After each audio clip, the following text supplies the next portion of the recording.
Claro. Okay. Então, a palavra é sua. Deixa eu só ver aqui.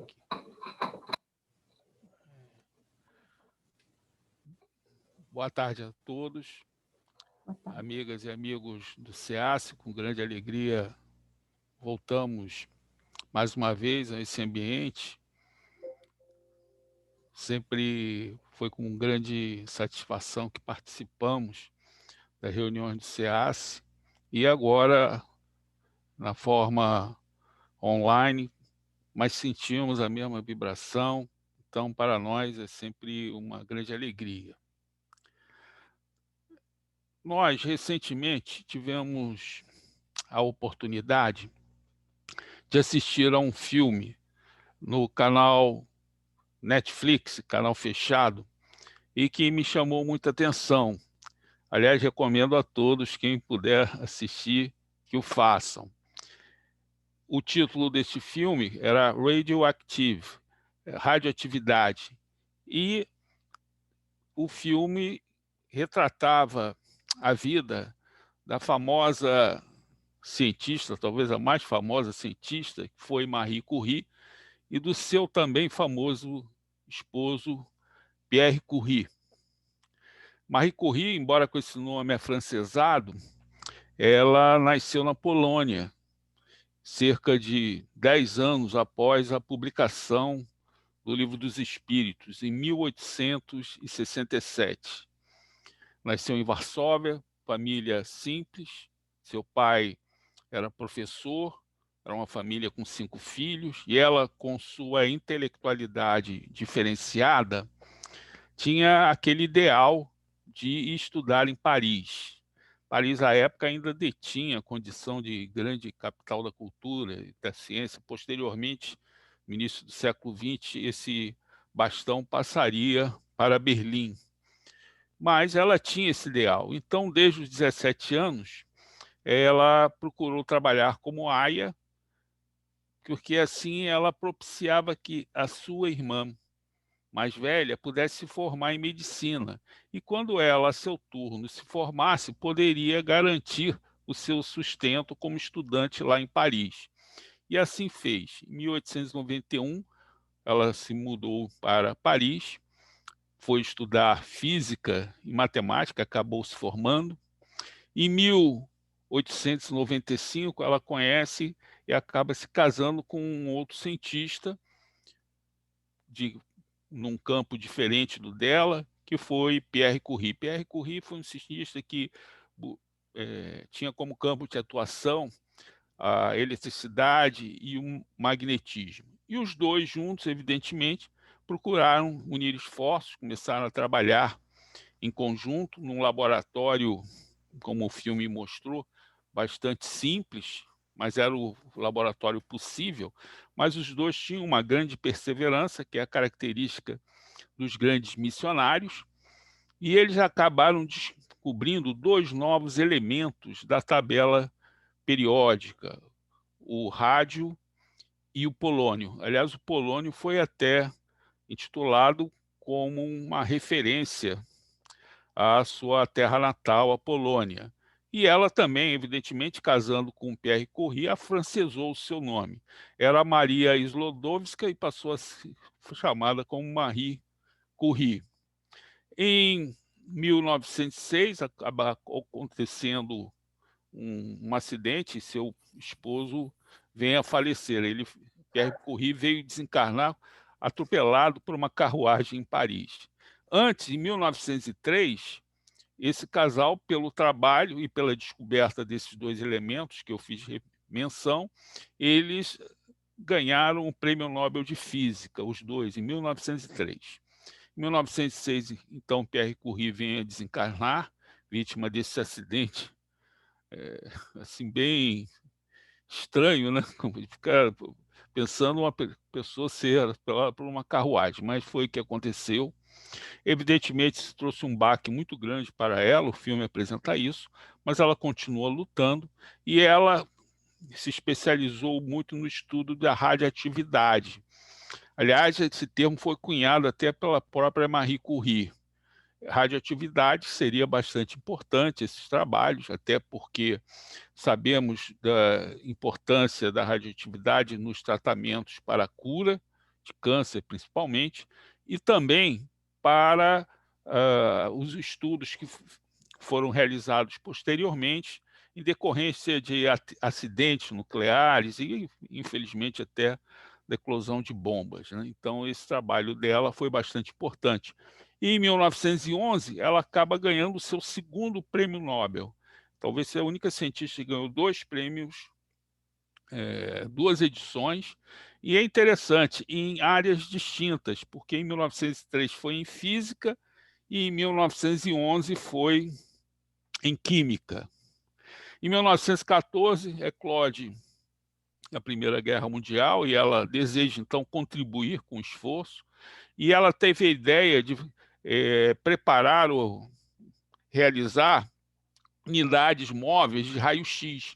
Na época, o raio-x existia apenas nos grandes hospitais, não havia uma unidade móvel, e sabemos que os hospitais nos frontes não tinham essa tecnologia que facilitaria muito o diagnóstico e propiciaria uma recuperação melhor dos pacientes. Ela tentou obter um financiamento do governamental, do governo francês, mas não houve essa possibilidade. Ela mesma, então, se virou para arrumar esse patrocínio, fez mais de 20 unidades móveis, ela mesma foi para o front, trabalhar no front, treinou as pessoas para operarem essa unidade móvel e conseguiu, assim, dar uma contribuição bastante importante.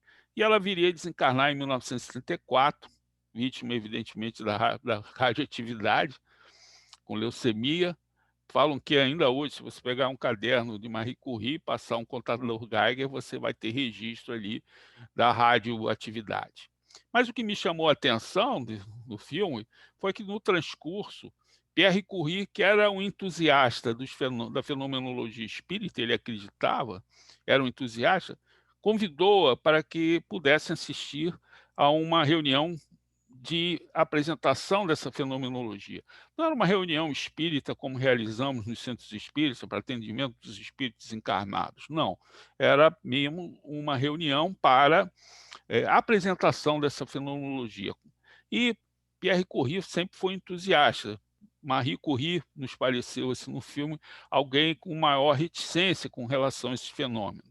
É interessante que depois andamos pesquisando, fomos até atrás daquele famoso livro do Arthur Conan Doyle, História do Espiritismo, e lá não temos referência a Pierre Curie, mas Pierre Curie, ele se interessou por essa fenomenologia e, antes de desencarnar, ele realizou pesquisas com uma famosa médium italiana, que foi Isabel Palladino.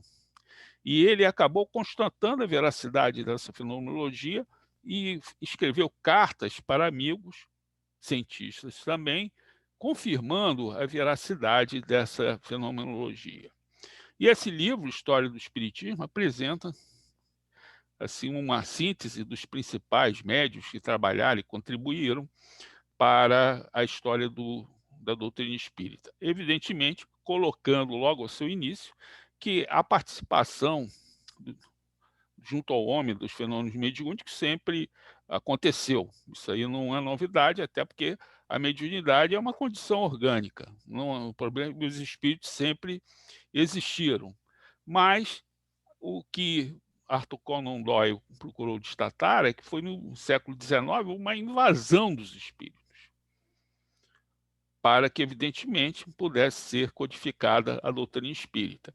O que acabaria acontecendo, bem sabemos, de 18 de abril de 1857, quem passasse lá pelo peristilo da Galeria de Orleans, que fica situado no Palais Royal. O Palais Royal foi construído no século XVII pelo cardeal Richelieu.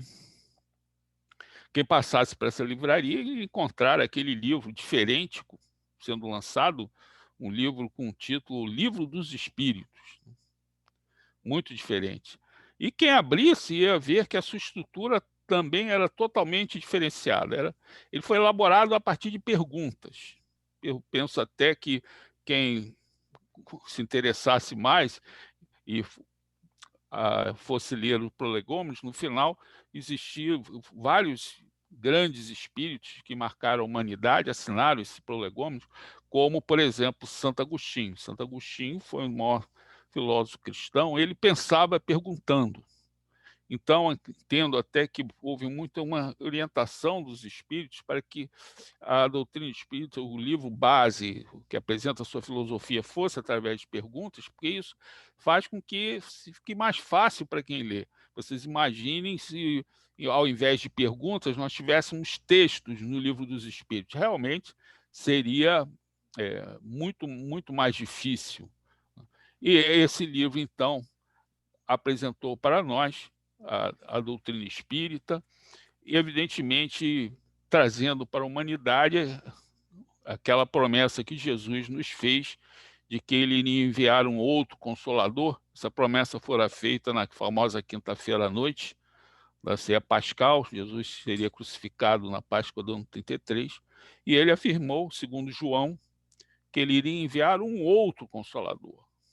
Ora, bem sabemos que a consolação espiritual, moral, vem de Jesus, e é para qualquer um de qualquer escola religiosa cristã, quer estejamos sentados num banco de uma igreja católica, numa protestante, numa das suas escolas protestantes, ou mesmo na doutrina espírita, que, aliás, somos uma parte muito pequenininha.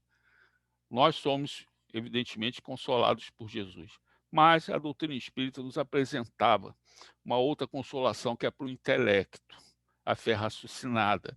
E a doutrina espírita nos mostrou o sentido da vida, né, de uma forma bastante clara. Ela se utilizou de princípios que eram antigos, e evidentemente complementados, para que nós pudéssemos entender o que nós estamos fazendo aqui nesse planeta, e principalmente quais eram os princípios, ou os princípios que regiam os acontecimentos da nossa vida, os acontecimentos que cada um de nós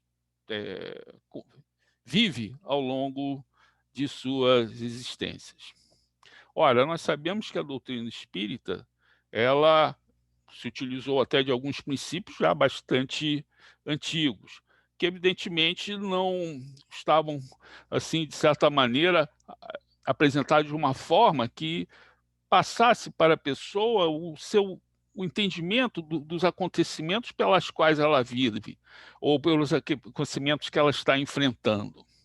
Pensando que, por exemplo, já na antiguidade, voltando então o nosso pensamento para esses princípios que eu comentei, na antiguidade o entendimento se tinha que os acontecimentos da vida eram determinados pela divindade, isto é, os deuses é que definiam a nossa vida. Os acontecimentos eram definidos por Deus.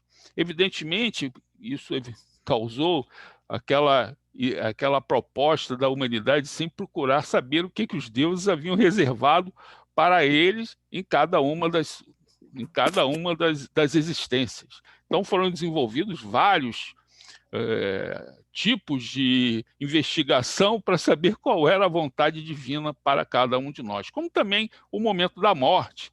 Tinha na mitologia romana quanto grega, existiam aquelas 3 mulheres, moiras ou parcas, que elas que teciam o fio da vida numa roda da fortuna, né? Essa roda girava, quando ela parava em cima, a vida de cada um era uma fase positiva. Se ela parasse embaixo, estava passando por uma fase difícil, como todos nós temos, mas quem cortava esse fio era justamente essas moiras ou parcas. Evidentemente, isso era uma visão bastante forte do que nós chamamos hoje, é um pensamento que até é estudado na doutrina espírita, e nós vamos explicar um pouquinho mais adiante, é do fatalismo. Esse é o fatalismo. Deus quer, não tinha jeito. Era assim que tinha que ser. Esse era o pensamento que vinha da antiguidade. Tanto que, se nós, por exemplo, nos voltarmos para a literatura do passado, antigo, por exemplo, de Sófocles, quem já leu aí A Vida de Édipo Rei, aquele menino que acabou matando seu pai e casando com sua mãe, fazendo um resumo breve, ele mostra essa história, esse fatalismo, porque Laios era o rei de Tebas, Jocasta era sua esposa, eles tiveram um filho, e aí qual foi o primeiro interesse de Laios? Ir até o famoso oráculo de Delfos, perguntar para os espíritos qual era o destino daquela criatura que acabara de nascer. Ele foi até lá e os espíritos falaram para ele que estava destinado a matar seu pai e casar-se com sua mãe. Ele retornou, então, para Tebas, preocupado, e acabou abandonando o menino novo, mas que acabou sendo recuperado e levado pelo destino para Corinto. Lá ele é adotado pelos reis de Corinto, mas ele sempre ficou, o Édipo, sempre com aquele interesse interior de saber quem eram os seus pais. E aí não teve outro caminho. Foi até o oráculo de Delfos perguntar aos espíritos quem eram os seus pais. Ele não foi informado, mas recebeu a informação de que ele estava destinado a matar seu pai e casar-se com sua mãe. A mesma previsão que fora dada para o rei Laios de Tebas. E aí ele ficou, evidentemente, desesperado com isso, pensando que seriam os seus pais adotivos, fugiu de Corinto e no caminho encontrou a delegação do rei de Tebas, Laios, e por uma situação ele acabou matando seu pai. Vai até Tebas, enfrenta a famosa esfinge de Tebas, a esfinge que apresentava as criaturas e trazia para elas vamos dizer assim, uma pergunta, né? Um que é o que as crianças colocam, né? E se quem não respondesse acabava destruído, né? E era uma pergunta bastante curiosa, né? Qual ser que quando nasce tem 4 patas, ao meio-dia tem 2 e ao final da tarde, ao final do dia, anda com 3 patas. É o homem, né? Quando nasce ele engatinha, depois ele anda com seus 2 pés e no final ele usa uma bengala. Foi essa resposta que então Édipo deu a famosa esfinge e ela acabou se destruindo. Ele entra em Tebas e acaba casando com Jocasta, sua mãe, e aí vem toda uma dramaturgia grega de Sófocles muito grande. Foi Sófocles quem escreveu. Mas mostra nessa história o fatalismo. Ele não podia escapar daquilo que os deuses haviam determinado para ele. Esse é um pensamento que foi utilizado no passado para poder se explicar os acontecimentos da vida de cada um. Posteriormente, um outro pensamento surgiu, que foi aquela ideia da semeadura e da colheita. É um outro pensamento que surge em cima dos acontecimentos que nós vivenciamos. É interessante que essa visão da semeadura e colheita, ou causa e efeito, é um pensamento até, às vezes, bastante antigo. Interessante, ficamos a imaginar com esse pensamento talvez tivesse acesso a pessoas que fossem mais iniciadas nas doutrinas esotéricas. No passado existia muito isto, né? De você ter grupos de iniciados, né? Então, por exemplo, quem já leu, ouviu falar, existe na mitologia egípcia um ser que foi Hermes, conhecido Trismegisto, quer dizer, 3 vezes grande, que influenciou a mitologia grega, romana, como também até um pouco a judaica. Ele anunciou as 7 leis que regem o universo. São 7 leis. Vibração, mentalismo, não vamos nos detalhar aqui porque não temos tempo. Mas uma dessas leis é causa e efeito. Quer dizer, você semeia, você colhe.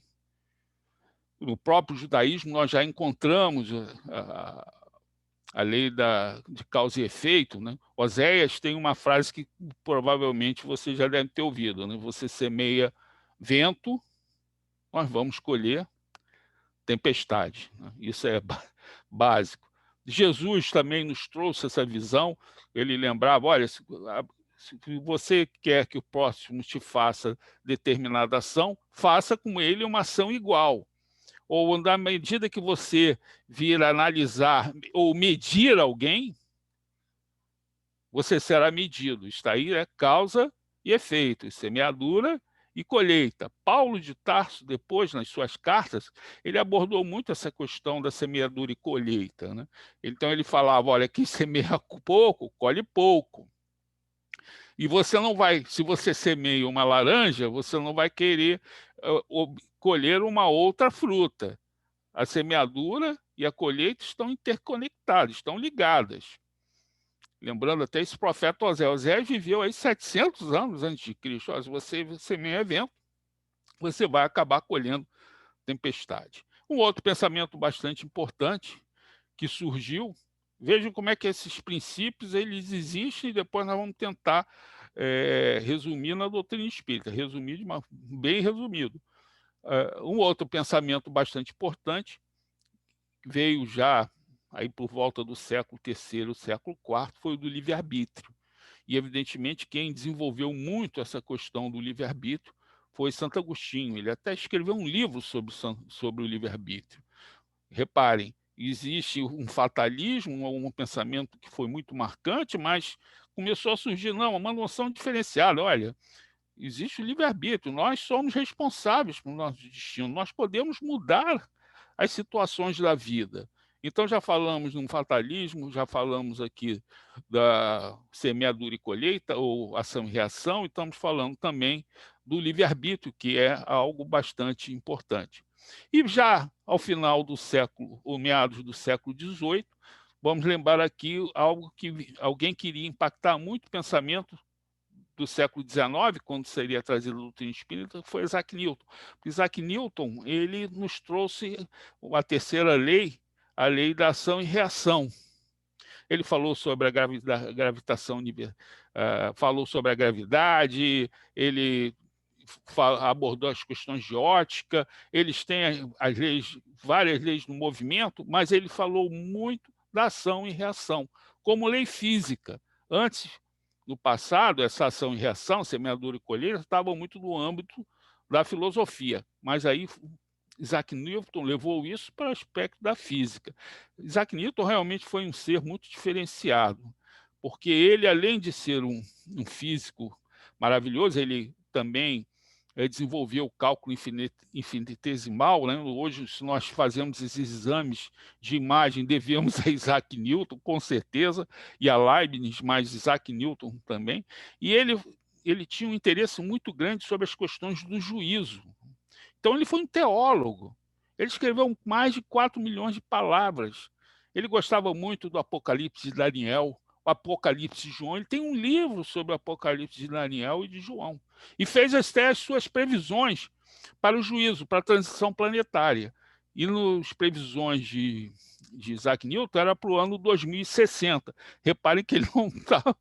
Como essas datas, sabemos, são muito complicadas, mas ele deu assim, um ano que, para nós, meados do século XVIII, muito, muito razoáveis, né? Então, essa visão da ação e reação teve um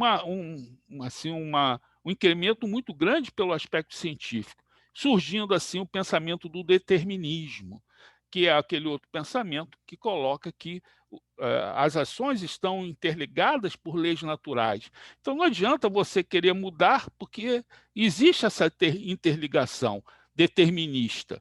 E esse era o pensamento, esses pensamentos que estavam, de certa maneira, junto à cultura de pensamento humano, mas não havia uma união, uma avaliação maior sobre eles. Isso veio através da doutrina espírita, que apresentou para a humanidade que nós somos espíritos, fomos criados, como bem sabemos, simples e ignorantes, e nós vamos, através das reencarnações, nós vamos evoluindo, porque se nós saímos de Deus, nós fomos criados por Deus, nós vamos ter que voltar a Deus, e vamos fazê-lo vibracionalmente.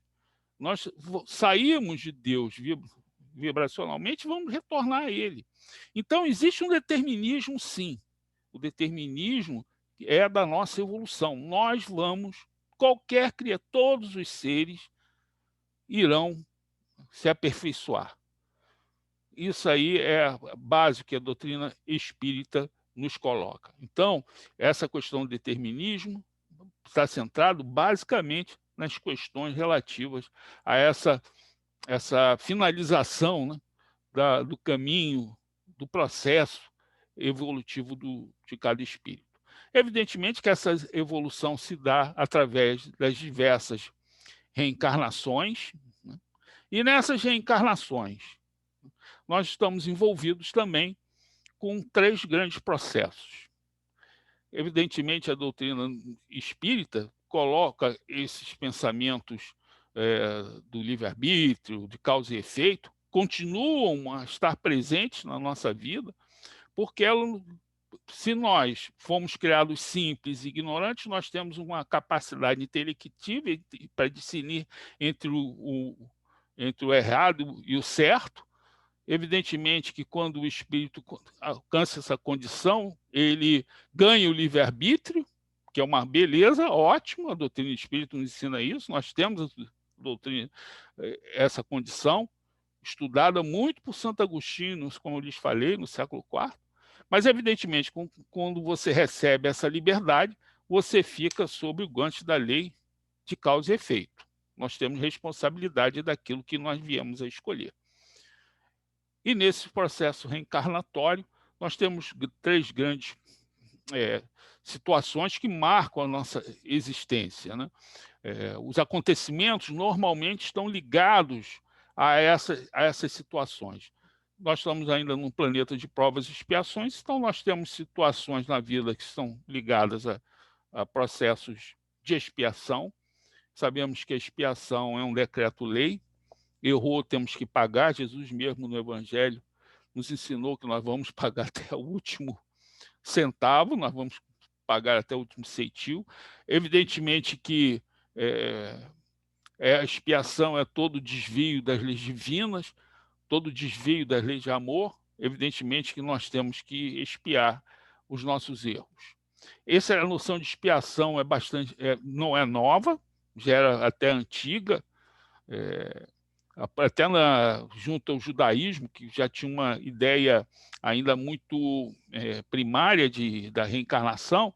Se você tinha uma vida difícil aqui na Terra, se você era leproso, cego ou mudo, enfim, você estava em um processo expiatório. Você era um espírito impuro e ali, evidentemente, que estava pagando alguma coisa. Aliás, quando Jesus curou o cego da piscina de Siloé, ele passava em Jerusalém, tem várias piscinas, né? Ele passou e viu um cego na piscina de Siloé. E aí se aproximou e perguntou se ele queria se ver. E os apóstolos que estavam com Jesus perguntaram para o mestre, antes que ele viesse a curar aquela criatura, de quem tinha errado para que esse homem se nascesse. Reparem, ali, expiação é erro, né? Então, os apóstolos disseram, quem errou? Aliás, tinha até um entendimento no passado que as criaturas pagavam pelos erros dos pais, né? Que é impagável. Então, os apóstolos perguntaram a Jesus, quem errou? Foi ele ou seus pais? Jesus nem considerou os pais, porque aí ficou uma dívida impagável. Mas afirmou o seguinte, não, esse homem não errou para que ele nascesse assim. Ele nasceu assim para que as obras de Deus nele se manifestem. Ele não estava num processo de expiação, ele estava num processo de provação, o que é diferente. A provação, como o nome está dizendo, você está sendo testado no desenvolvimento de alguma dos dons de Deus, de algum dom de Deus. Aí você é provado. E é interessante que a provação só pode ser realizada mesmo na Terra. Não adianta nem você ser provado no mundo espiritual.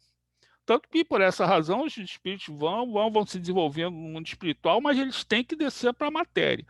Porque lá no mundo espiritual, as comunidades são sintônicas. O bom convive com o bom e o ignorante com o ignorante. Se você convive com alguém bom, como é que você vai ser provado?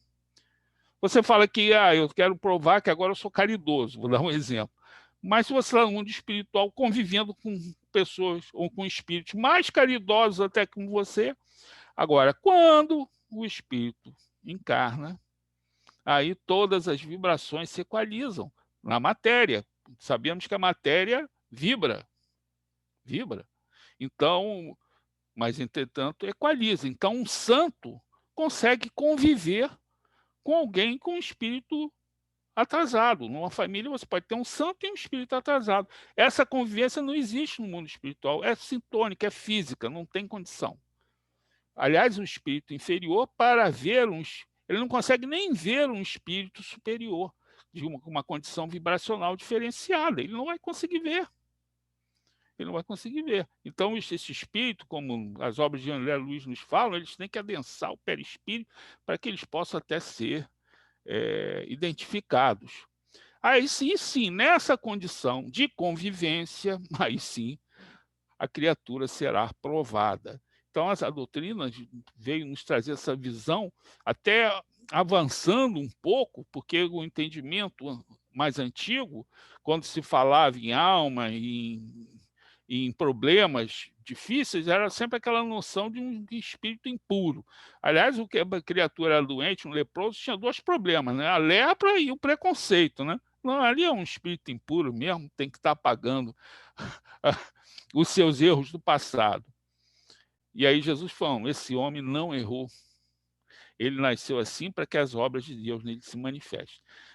Tem algumas pessoas que afirmam que essa criatura teria nascido assim para que Jesus o curasse. Seria um absurdo a gente pensar que Jesus ia permitir alguém vir com uma doença para que o mestre depois o curasse, né? Então, e as palavras do Evangelho são bem claras. Então, a doutrina espírita nos ensina que nós temos, a cada reencarnação, nós temos nossas provas e expiações. E aí entra o fatalismo, porque essas provas e expiações são fatais. Nesse caso, sim, elas são definidas no mundo espiritual,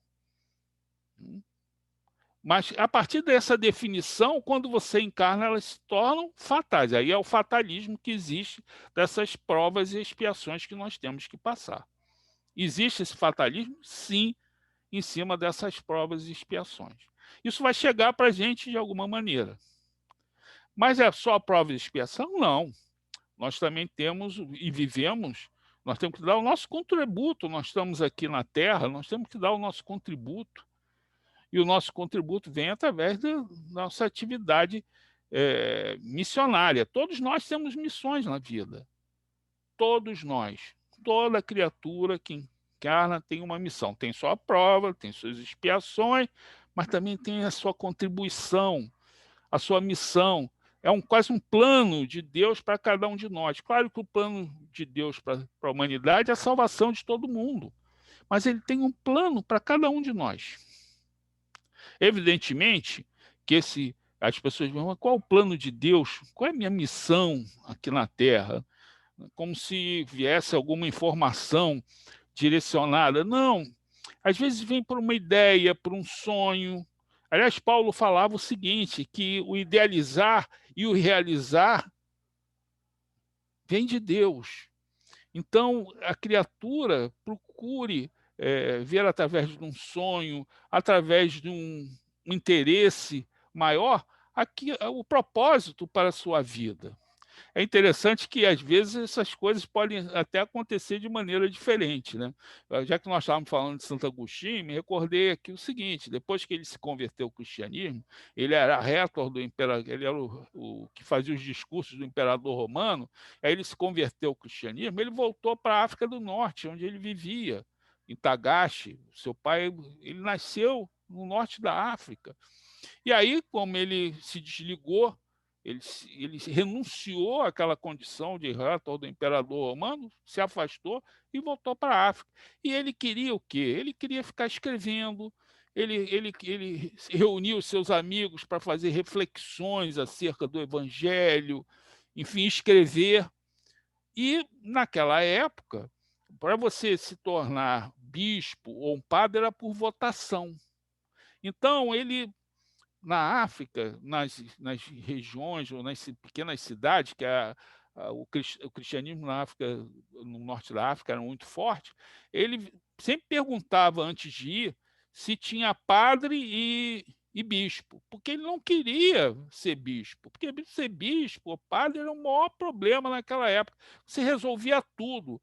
Você era juiz, você tinha todas as tarefas, tinha que pregar, fazer a pregação, resolver todos os problemas. Ele queria fazer as suas reflexões e acabou até fazendo todas mesmo. Ele escreveu mais de 6 milhões de palavras, deixou uma obra aí fantástica, né? Só que em Hipona, ele foi convidado por um amigo, ele perguntou, a visitar Hipona, ele perguntou, tem bispo aí? Tem bispo, o senhor pode vir, Agostinho. Ele foi. Só que chegando lá, o bispo de Hipona estava quase se aposentando.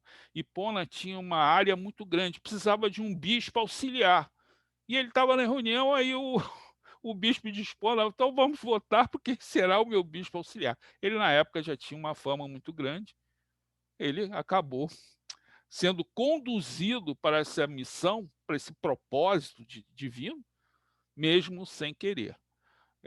Evidentemente que a missão vai muito da tua, da, da tua definição, do teu interesse. Né? Quantos missionários falidos existem? Quantos? Quantas, quantas situações de que nós abandonamos ou não nos interessamos, entretanto, nos comprometemos lá no plano espiritual, queríamos fazer isso ou aquilo. Entretanto, provação e expiação não tem jeito, isso vai sempre chegar para cada um de nós. Né?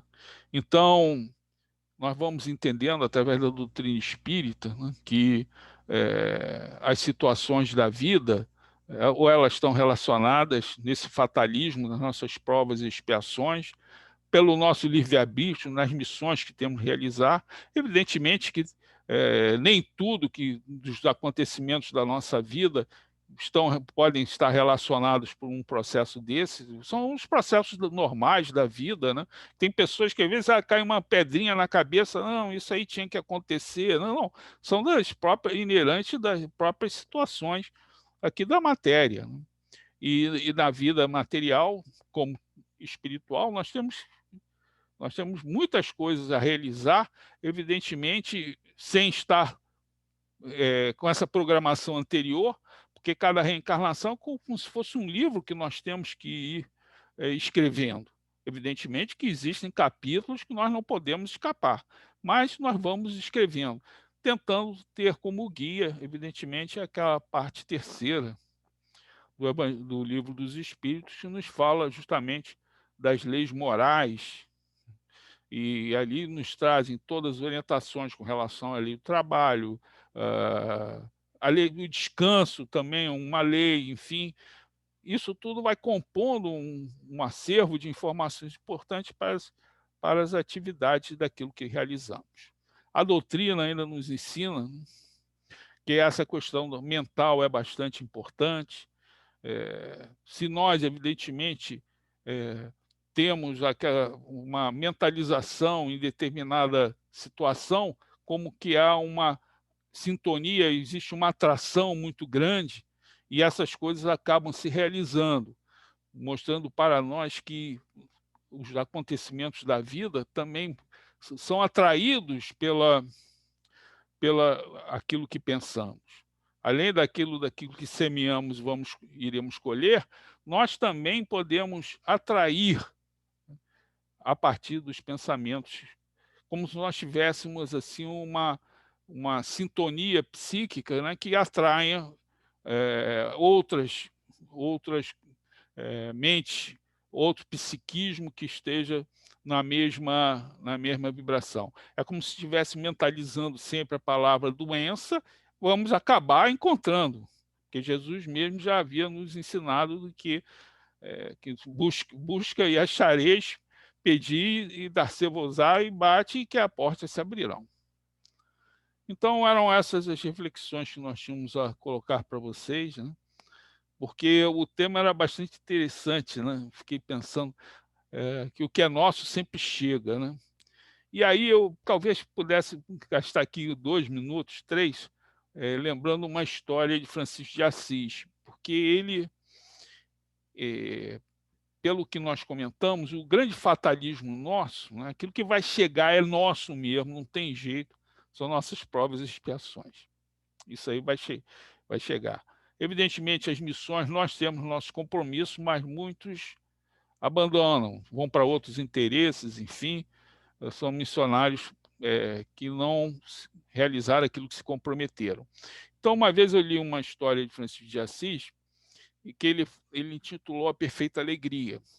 Ele estava indo de Santa Maria dos Anjos, lá de Perugia, para Santa Maria dos Anjos. Era aquela pequena igrejinha, porciúncula, né? Hoje, lá em Assis, tem uma grande catedral, Santa Maria dos Anjos, e dentro dessa catedral tem essa igrejinha, né? A primeira igrejinha que ele reparou é importante para toda a espiritualidade franciscana, né? Onde ele teve os seus estigmas, enfim, tem toda essa repercussão espiritual. Ele estava indo, estava em inverno, uma condição muito difícil, ele estava com um dos seus grandes companheiros, que foi Frei Leão, que ia mais na frente, né? E vendo as dificuldades do caminhar com neve, frio, já estava entardecendo, e eles ainda não tinham chegado em Santa Maria dos Anjos. E aí Francisco começou a conversar com o Frei Leão. Frei Leão, anota aí, se os frades derem um grande testemunho de caridade, derem um grande testemunho de santidade, anota que aí não se encontra a perfeita alegria. E aí o Frei Leão ouviu isso, mas daqui a pouco Francisco retornou e falou de igual maneira: olha, Frei, se os nossos irmãos, os frades menores, consigam convencer, consigam levar o evangelho e recuperar muitas, milhares de almas, anota que aí não se encontra a perfeita alegria. E mais, se esses frades menores, né, vierem a curar cegos, fazer falar os mudos, fazer andar os paralíticos, afastar os espíritos obsessores, como Jesus fez, anota que aí não se encontra a perfeita alegria. Aí o irmão Leão, o Frei Leão, que estava mais à frente, não estava entendendo nada, né, dessas palavras de Francisco, até por fim ele colocou: olha, irmão, se os frades menores conhecessem todos os segredos da natureza, soubessem todas as línguas, soubessem profetizar, se eles conhecessem os tesouros de todos os reinos, no reino animal, reino vegetal, reino mineral, anota que aí não se encontra a perfeita alegria. E aí Frei Leão parou, esperou Francisco se aproximar, lhe perguntou: Pai Francisco, diante de todas as informações que você me trouxe, o que isso consiste, então, a perfeita alegria? Porque tudo que você colocou, todos esses dons, para mim, representam a alegria. E aí Francisco falou o seguinte: Frei Leão, ou irmão Leão, melhor falando, né? Quando nós chegarmos lá em Santa Maria dos Anjos, já à noite, com fome, com frio, e batermos na porta, e o porteiro perguntar quem é, e nós iremos informar: somos frades menores que aqui estamos, e esse porteiro não nos reconhecer como tal, pensando que somos embusteiros, que queremos nos aproximar, nos aproveitar daquela hospitalidade, se e não deixar que nós viemos a entrar naquele convento, naquela igreja, uma igreja, né? Anota que aí encontra-se a perfeita alegria. Porque se nós conseguirmos suportar todas aquelas dificuldades sem murmurar, sem reclamar, aí sim nós vamos estar no caminho para que possamos encontrar a perfeita alegria. Porque acima de todos os dons que nos são dados, e aí ele lembra Paulo de Tarso, né? Que temos nós que não nos foi dados por Deus? Está a alegria da criatura vencer a si mesmo, se melhorar e vencer a si mesmo. E saber vencer as suas aflições, as suas dificuldades, porque isso é nosso. Porque todos os outros dons não são nossos, são de Deus. O que é nosso são essas lutas que nós temos que empreender. E essas lutas vêm, evidentemente, nas provações e nas expiações. Então, eram essas reflexões que nós tínhamos a fazer. Agradeço muito o convite, a oportunidade que que me foi concedida. Desejo a todos muita paz.